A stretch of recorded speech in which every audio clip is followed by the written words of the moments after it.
हे ग्रामदेवतेचं मंदिर आहे. पूर्वी धार्मिक संस्था गाव नियंत्रित करीत असत. गावातील गावकरी येथे एकत्र येत असत. गावात जर दोन व्यक्तींची भांडणे झाली तर संपूर्ण गाव येथे एकत्र येऊन गावप्रमुख त्यांच्यासमोर न्यायदान करीत असत.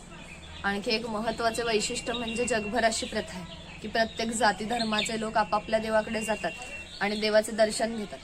आपण कोकणी माणसं सुद्धा वर्षभर देवळात जाऊन देवाचे दर्शन घेतो. आणि इथे जेव्हा शिमग्याचा सण येतो तेव्हा हा देव या पालखीमध्ये बसवून प्रत्येकाच्या घरोघरी नेला जातो. म्हणजे कोकणी माणूस आणि देव यांचं नातं इतक्या जवळच आहे की आपलं एकमेकांकडे येणं जाणं असतं. या देवीचं नाव वाघजाई आहे. आम्ही हे नाव जाणीवपूर्वक ठेवू, कारण असं म्हणतात की ज्या निसर्गामध्ये वाघ आहे तो निसर्ग समृद्ध असतो. 500 वर्षापूर्वीचा निसर्ग सुद्धा असाच समृद्ध होतो. त्याला आमच्या भावविश्वामध्ये दैवत्वाचं स्थान आहे.